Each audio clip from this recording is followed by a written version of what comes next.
Hola amigos y amigas, estamos en una entrevista especial del Sistema Público de Radiodifusión del Estado mexicano con el titular de la Secretaría de Desarrollo Agrario, Territorial y Urbano del Estado mexicano, la SEDATU, el arquitecto Román Meyer Falcón. Román, muchas gracias por estar aquí con nosotros.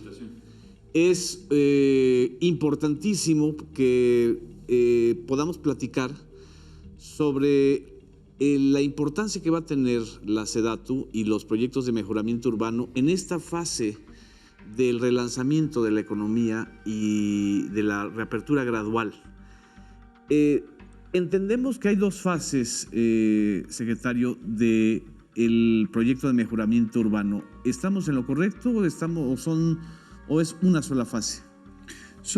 Administrativamente son dos fases, sí, porque lo que nosotros ya estamos trabajando al día de hoy son los recursos con los cuales nosotros arrancamos el año, digamos, lo que aprobó la Cámara de Diputados el año pasado, y esa es la bolsa que hoy en día ya estamos trabajando esos recursos. Ahora, se comentaba que este programa es parte de la política del presidente como una medida contracíclica para poder atender, digamos, los efectos de una economía estancada, obviamente por temas de la pandemia. Entonces, yo podría decir que este programa cumple dos funciones principalmente. Hoy en día es un mecanismo de reactivación económica muy focalizado en ciertos municipios, en ciertas ciudades y en ciertos barrios. A comparación de otros programas estratégicos del gobierno federal, este tiene la particularidad que puede contratar mano de obra local en su gran mayoría. Sí. Hacemos obra pública, hacemos equipamiento, infraestructura, vivienda. Y es obra pública que no es muy compleja técnicamente. Entonces nos permite una activación económica muy focalizada a través de obra pública y, por otro lado, pues generar mejores condiciones de vida para los habitantes de estas colonias populares urbanas que todos nosotros como mexicanos los conocemos, que son en su gran mayoría estas colonias que están en las periferias de las ciudades, estas, digamos, ciudades olvidadas, podríamos decir, por el Estado mexicano, y que este programa es un programa muy simbólico. Sí. Porque regresa a zonas urbanas donde podríamos decir que el Estado mexicano es ausente.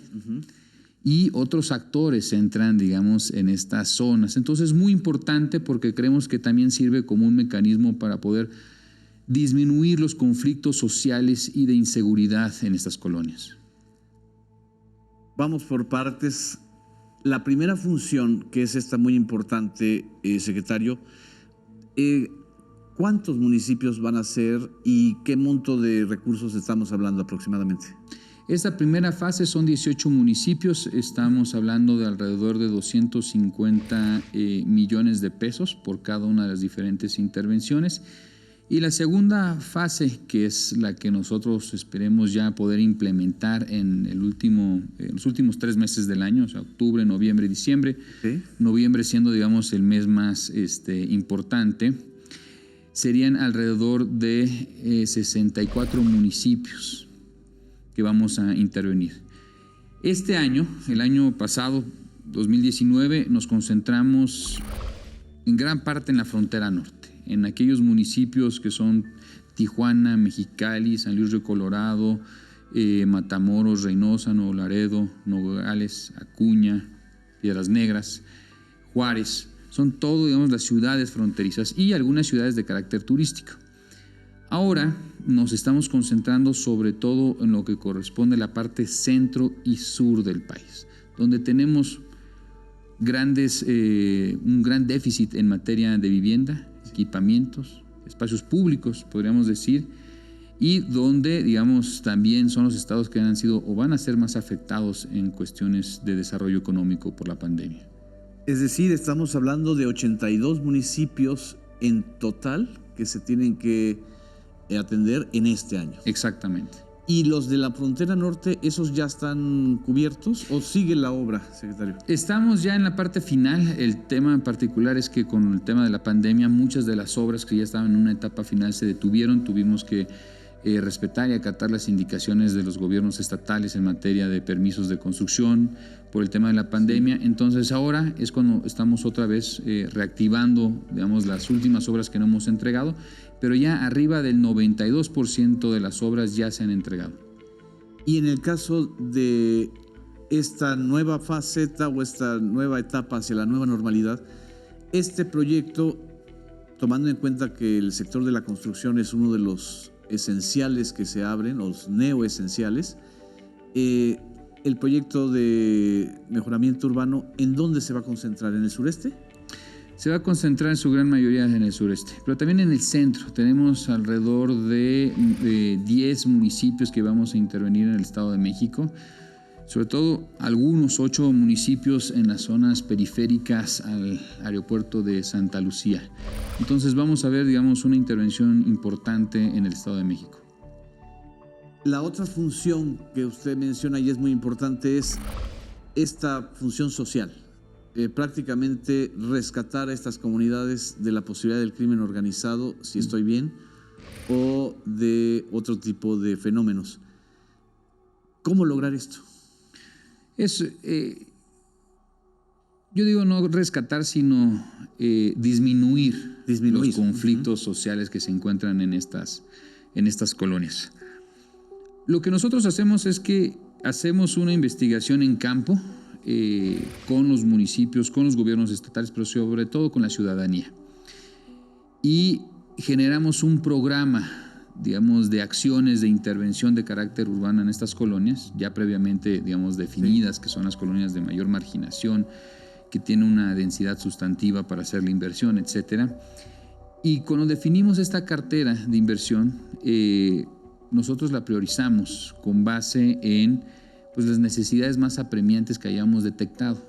No nos vamos en general siempre con lo que el municipio solicita, porque muchos municipios nos solicitan lo que corresponde a servicios básicos y esa es la obligación del municipio. Tampoco queremos venir a sustituir otro orden de gobierno. Tenemos que aprender a trabajar con otro orden de gobierno, pero sí tener claridad de cuáles son las obligaciones de un orden de gobierno y cuáles son las otras.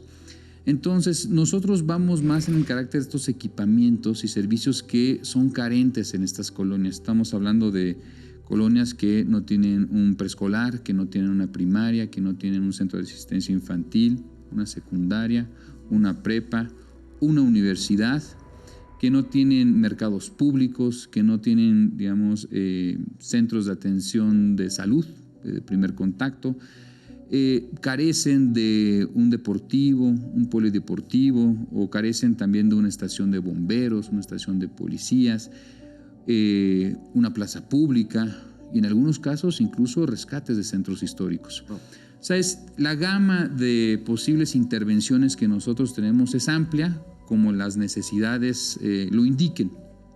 ¿Y si es seguridad pública, por ejemplo? Que en ese caso ahí hay un problema también de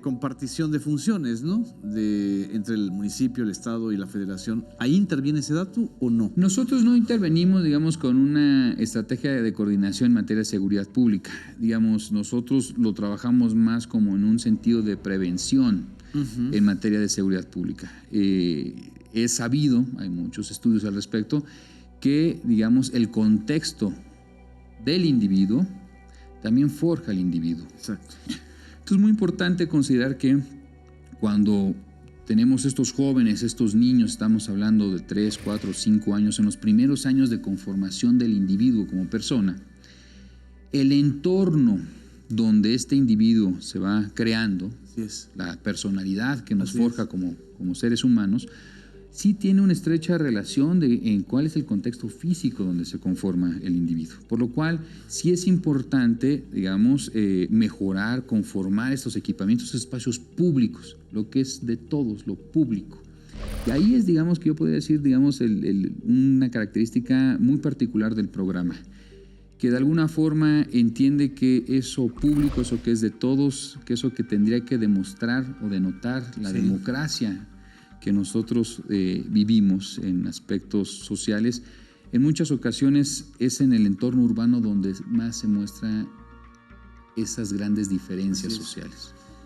Estamos hablando entonces, podríamos hablar de una arquitectura social, es decir, no solamente es la obra pública, sino es la obra de lo público y de lo social, un poquito. Yo creo que podría ir una mezcla entre también un urbanismo social, un entendimiento de que también esa población requiere mejores condiciones de vida a través de estos espacios, que no solamente se trata de proveer pavimentación en estas calles, sino que también se tiene que tener la preparatoria, también se tiene que ver el mercado, también la intervención de conectividad, todo bajo una lógica de un plan maestro. O sea, no buscamos dispersar, digamos, las intervenciones, fragmentarlas, 5 por aquí, 40 minutos en trayectoria de un coche, otras por acá, sino que lo que estamos buscando cada vez más es definir un plan maestro, una lógica de intervención en la ciudad. Si nosotros intervenimos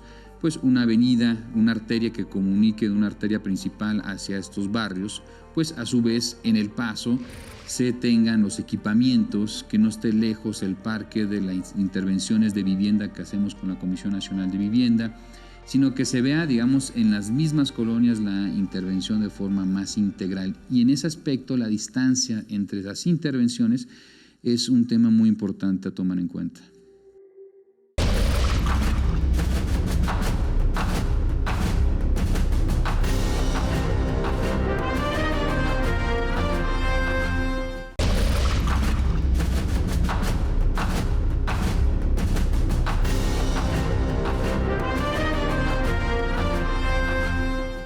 Voy a hacer la hora de vocero de voces críticas.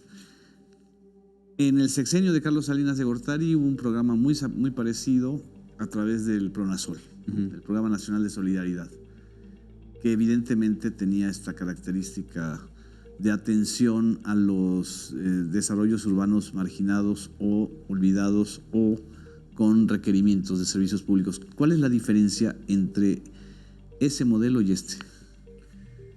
Mira, yo podría, sin ser yo, digamos, perito, experto en ese modelo, sí he sabido de él, he dado 2, 3, 4 lecturas, pero yo podría decir que, ¿cuál es la diferencia de este modelo en particular?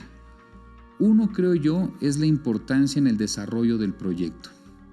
O sea, entender que cada contexto es individual, es único y no venimos a replicar un modelo de forma consecutiva y decir aquí les va todos los prototipos de vivienda iguales o todos los prototipos de preparatorias, etcétera, etcétera. Como era en el Infonavit, es decir, una maqueta. Exacto, o sea, digamos, más en el aspecto de que queremos individualizar los proyectos y entender la lógica de que aquí se tiene que hacer con este ladrillo, aquí que se tiene que hacer con este tipo de madera. Entonces, entender un contexto social, local, un tipo de tipologías.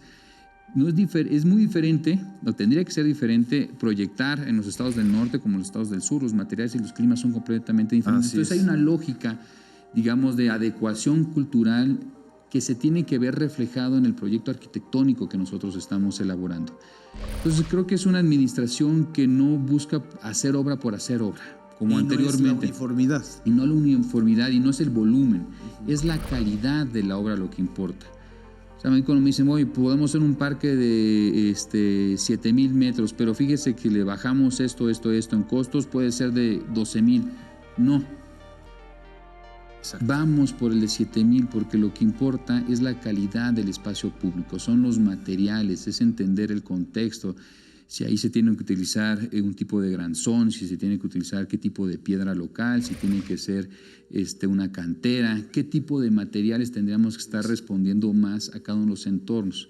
Entonces, yo creo que sí hay un sentido de hacer mejores proyectos y que a la hora de hacer esos proyectos de mejor forma, podemos asegurar ciertas cosas o buscar asegurar ciertas cosas, que es que la población entienda que ese proyecto es suyo. Que sean ellos los portavoces de las necesidades, pero también los portavoces de cuidarlo y mantenerlo y exigirlo. Porque al final de cuentas, este programa, nosotros llegamos, conformamos estos equipamientos que en muy pocas veces los municipios tienen un presupuesto. Siempre tienen presupuesto para pavimentación.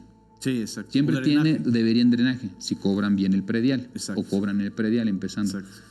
pero no tienen en muchas ocasiones un presupuesto etiquetado para estos tipos de equipamientos. Estos casi no tienen ellos la capacidad financiera o técnica de hacerlos.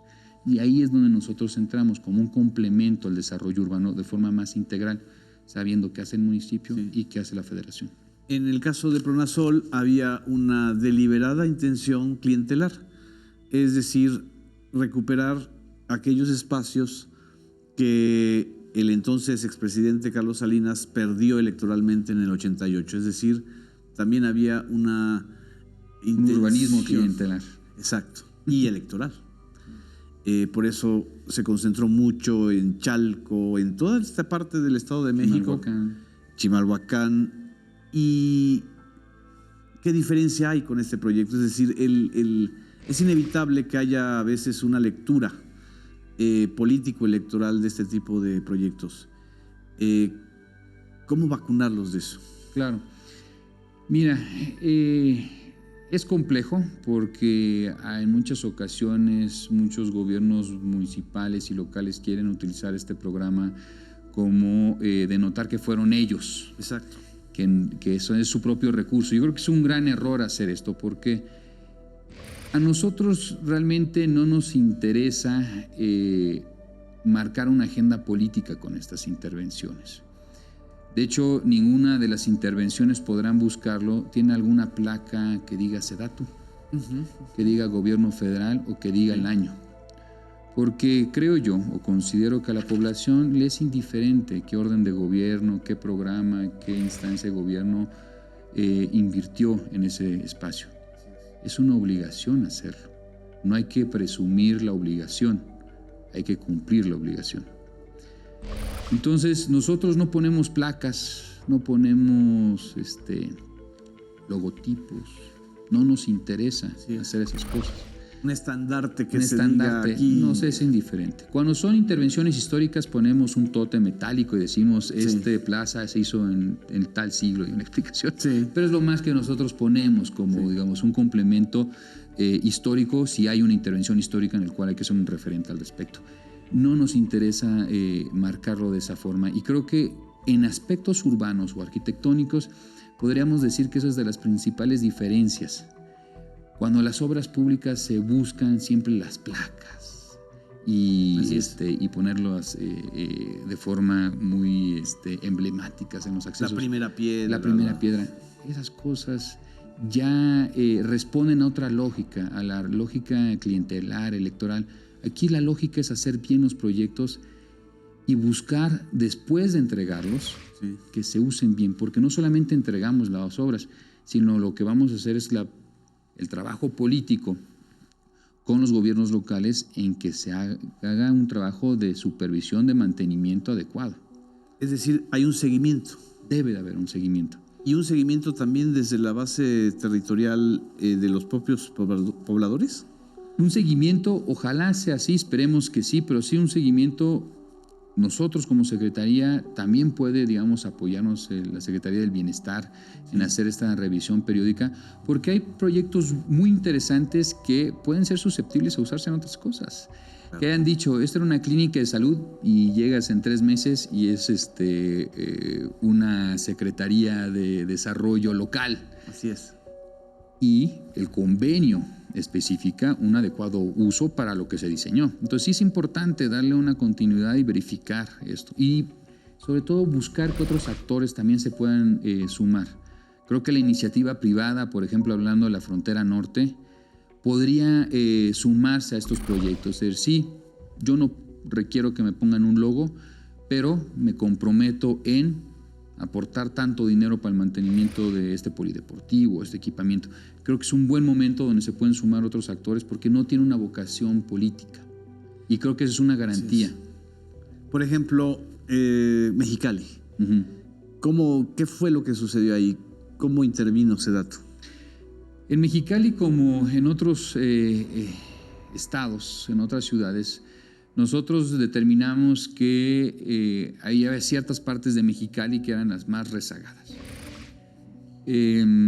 Y lo que hicimos era un conjunto de intervenciones en materia de equipamiento educativo, se hizo un gran polideportivo, también se rehabilitó. Prácticamente un polideportivo abandonado, desértico, árido. Mexicali es muy árido. No tenía ninguna zona de techumbres donde los jóvenes pudieran, digamos, a 42 grados centígrados o a 35 grados centígrados en la noche sentirse un mayor confort térmico. Entonces hicimos una muy buena intervención ahí, hicimos diferentes parques y hicimos una arteria de una vialidad que comunica varios kilómetros. Hicimos trabajos de saneamiento de agua, un problema de drenaje importante en Mexicali sobre Avenida Plutón. Y desarrollamos alrededor de 1,000 acciones de vivienda y mejoramiento, ampliación o sustitución de viviendas en la zona. Fue una bolsa superior a los 400 millones de pesos y creo que el ejercicio dio buenos resultados. Hay 2 intervenciones de una cartera de 18 que nos falta por entregar, la rehabilitación de un CONALEP. Fuera de estas 2, ya estamos prácticamente del otro lado. Y el apoyo por parte del municipio para que le dé, digamos, un seguimiento. Había un proyecto de un conjunto de equipamientos de espacios públicos y deportivos que hemos pedido al gobierno municipal que nos apoye con una, digamos, patrulla, con que hay un espacio donde ahí podría tener una base de policía local. Es una zona, digamos, con muchos conflictos, mucha inseguridad. Wow. Desmontaban las luminarias. Entonces también, digamos, en estos espacios buscamos que el municipio luego entre y que se busque una política de activación, no solamente con seguridad pública, sino con otros programas más culturales. Vamos a una pausa, secretario, y regresamos ahorita para abundar un poquito más sobre el caso Mexicali.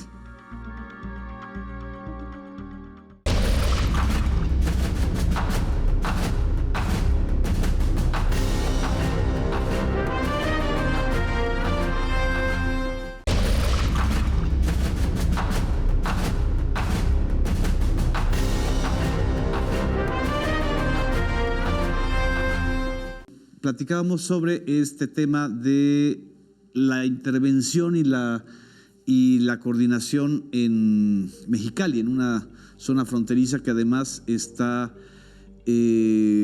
atenazada por conflictos también que tienen que ver con inseguridad y desniveles sociales y fronterizos muy fuertes. Y nos estaba platicando esta coordinación, secretario. Sí. Estaba yo comentando el tema de cuando nosotros entregamos estos equipamientos, espacios públicos, este tipo de infraestructura, es muy importante que el municipio entre luego, que el mecanismo de coordinación ya tenga muy claro que incluso par de semanas antes, meses antes, ya se tiene que tener pues, el presupuesto, el personal que lo va a atender y, digamos, una clara política de seguimiento a los espacios. Estos espacios, si no hay un seguimiento del municipio, digamos que es quien por obligación, además de que el municipio fue quien aceptó y validó los proyectos y los programas, pues tiene que hacerse encargo de este tema. Pero también hay que darle un seguimiento al municipio, hay que buscar cómo otro tipo de programas, tanto estatales o federales, pueden coadyuvar en estos espacios públicos. Estábamos hablando antes del corte de... Sí, la Secretaría de Cultura puede también tener ciertos programas, es decir, a ver, nosotros cada 15 días podemos apoyar en este aspecto para activar, digamos, estas plazas. Es importante un trabajo de seguimiento. Eso es... Y es transversal, por lo que observo, es decir, la SEDATU puede convocar o gestionar la presencia de varias dependencias federales, ¿no?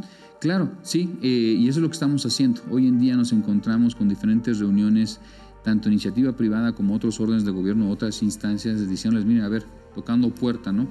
Estos son los equipamientos y los espacios que nosotros acabamos de entregar en Mexicali o Tijuana, ¿no? Sí. Puedes apoyarnos con algún programa, en el sentido que haya un presupuesto para, no sé, pagarle a gente que haga teatro, gente que haga actividades culturales, que se pueda convocar a la comunidad, digamos, en un sentido de no solamente entregar, sino participar en la activación y en el cuidado, porque si no hay un proceso de correlación entre la ciudadanía y estos equipamientos, espacios que entiendan que son suyos y que realmente quienes los van a cuidar son ellos. Así es. Tampoco va a ser la autoridad local quien va a estar cuidando. Para poner otro ejemplo del otro lado, yo observé en Progreso, Yucatán, que es un puerto pues que es muy abandonado. Sí. ¿Ahí hay una intervención también de SEDATU junto con el municipio? Va a haber una intervención de SEDATU este año. Vamos a hacer un museo de sitio. Uno de los temas de progreso, además de que gran parte de la ciudad está sobre manglares, una zona irregular, Así es que tiene, digamos, un puerto muy particular. Los buques, digamos, de turistas no pueden llegar de gran escala, Así es, porque no hay un gran calado, es bastante bajo. Pues, por eso tiene este muelle bastante largo el progreso. Es una ciudad que prácticamente le dio un servicio a este aspecto y recibe, digamos, una afluencia muy importante de gente de Mérida que tiene sus propias viviendas al frente del mar, como otras ciudades de este carácter. Nuestra intervención va en el aspecto de poder intervenir y recuperar gran parte de estos equipamientos, espacios públicos que pueden tener doble función. Una función social para la gente local, como también para el turista. Y estamos proyectando un museo en sitio, un museo que está, digamos, a mí me agradó el diseño, es un museo que responde a materiales locales, ladrillo, todo un despiece muy interesante en la forma física. Sí, tiene que defender el salitre, que es el salitre. Exactamente, por eso siempre hay que tratar de evitar en la medida posible los metales. Exacto. En ese tipo de intervención. Entonces, todos esos temas se están tomando en consideración en progreso. Creo que va a ser un proyecto muy interesante y esperemos que se termine a finales de año. Y platíquenos del centro del país, es decir, en el Estado de México, que son municipios densamente poblados, con una conflictividad muy peculiar. ¿Qué es lo que se está buscando ahí? Pongamos algún ejemplo. Lo que nosotros estamos buscando en el caso de los estados, los municipios del Estado de México, es poder ver cómo podemos hacer la mejor intervención posible con el escaso recurso que tenemos. Son intervenciones, pues, que si bien es importante un recurso de 480 millones de pesos por municipio, aproximadamente. 480 millones en el caso del Estado de México. En general, las intervenciones que vamos a realizar en estos 64 municipios. Ah, ok. O sea, es para la segunda fase. Exacto, para la segunda fase. Ahí la población es muy grande, la densidad es muy, digamos, abrupta, muy concentrada, la urbanización y la densidad en estos municipios, por lo cual lo que buscamos es todavía ser más estratégicos en la priorización de los proyectos. Entonces estamos buscando otro tipo de centros, hay diferentes centros, tanto cabezas municipales como subcentros en estos municipios, y lo que tratamos de hacer es irnos a los subcentros de estos municipios y poder atender las necesidades dentro de estas colonias de alta marginación en estos subcentros. Entonces estamos como fragmentando el programa de tal suerte que pueda atender diferentes localidades. Okay. O sea, es hacer varios polos de desarrollo intermunicipales. Y dentro del propio municipio, diferentes centros o subcentros que tienen el propio... ¿Ecatepec están entre ellos, por ejemplo? Ecatepec está entre ellos, Chimalhuacán, Chalco, Texcoco. Son varios de los municipios y yo creo que el Estado de México es un estado muy complejo, y señalar que también se suman a la lógica de poder coadyuvar con los programas y los proyectos prioritarios del presidente, en este caso el aeropuerto de Santa Lucía. Así es. 8 de los municipios, 7 vamos a hacer intervenciones con el programa de mejoramiento urbano. Entonces, nos estamos adelantando a la falta de estos equipamientos y estos espacios públicos que tenemos en la zona. Entonces, de alguna forma lo que busca el programa también es adelantarse a poder responder a estas necesidades que son actuales, pero dentro de un par de décadas, pues las necesidades van a ser mayores porque va a haber un ligero desdoblamiento de la mancha urbana y se va a consolidar la población en estos municipios. Esa pregunta, si no me equivoco, se le hicieron al presidente en una conferencia matutina. ¿Qué iba a pasar de aquí al aeropuerto de Santa Lucía? ¿Y cómo se iban a preparar los municipios que están en el trayecto para poder soportar, digamos, servicios y una serie de necesidades urbanas? ¿Se trata de esos municipios en parte? Se trata de esos municipios. Nosotros dimos una presentación muy breve de lo que se conforma, pues, el programa de desarrollo regional aledaño al aeropuerto. Este programa territorial operativo lo que busca, es un documento que ya es público, que la gente lo puede descargar, está en la página web de la Secretaría. Es un trabajo muy importante porque en materia de ordenamiento territorial lo que se hizo fue llegar a un acuerdo de carácter político y técnico con los 8 municipios y decir, a ver, no empiecen a modificar los usos de suelo. O sea, la especulación inmobiliaria es frenarla un poquito.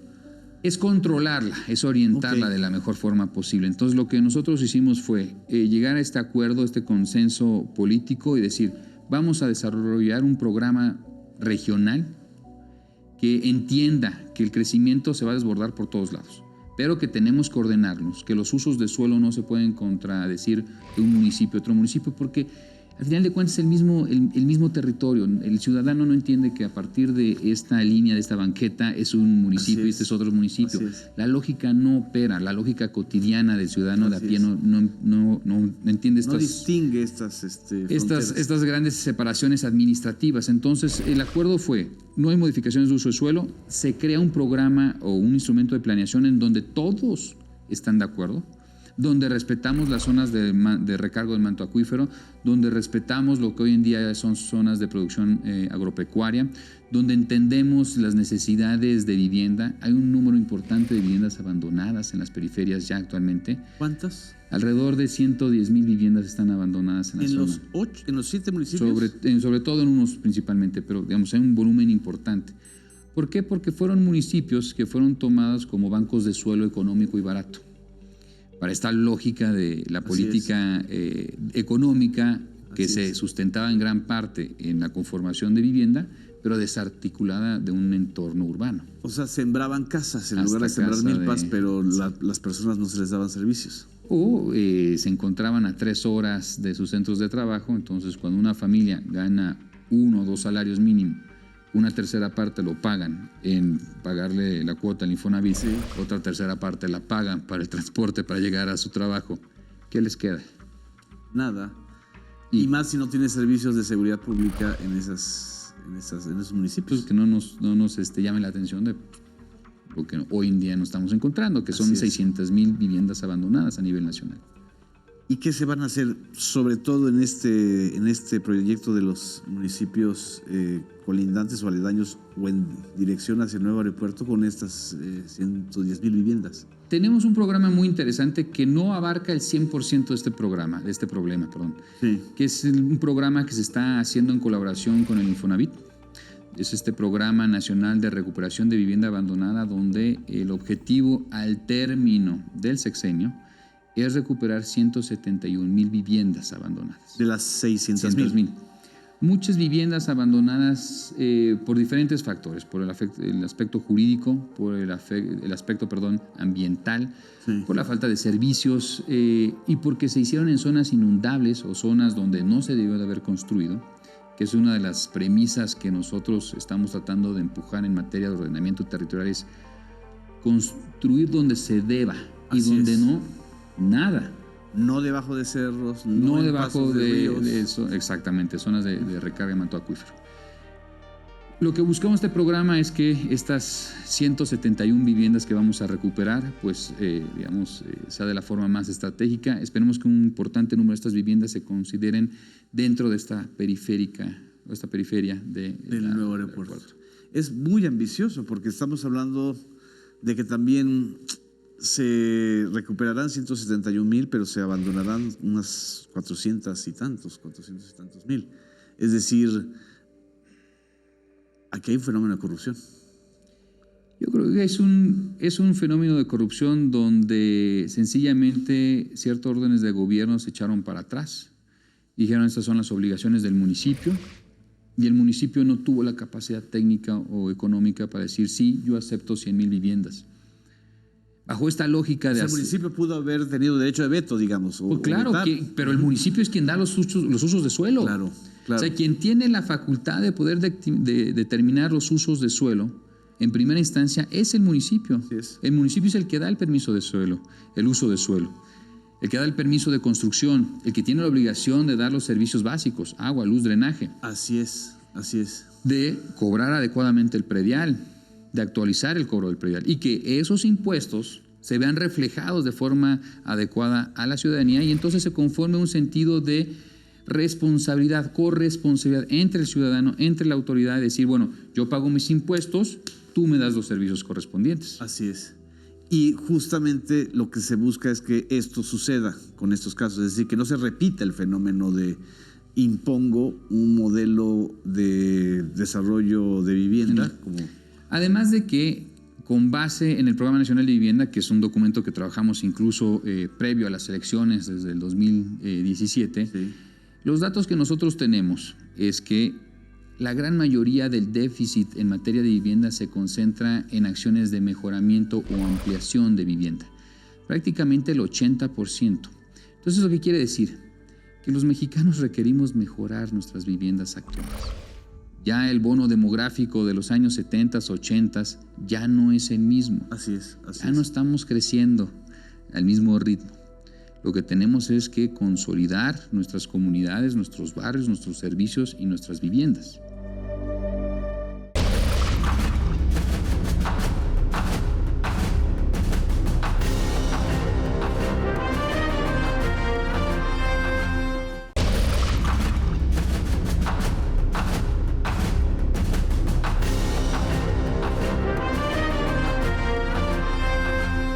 En este periodo, en este proceso de reapertura económica después o en medio de la pandemia, secretario, este proyecto, por ejemplo, del Estado de México y en general del Plan Nacional de Vivienda, ¿qué importancia toma? O sea, ¿qué puede impulsar o acelerar o se va a frenar?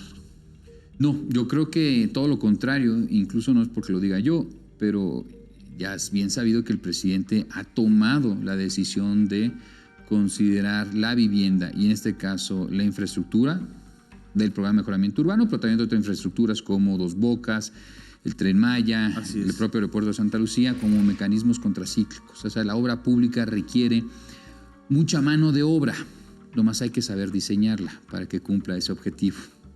¿Esto qué quiere decir? Que los proyectos que nosotros estemos desarrollando en la Secretaría son proyectos que tienen que ser diseñados arquitectónicamente para evitar el mayor número de prefabricados.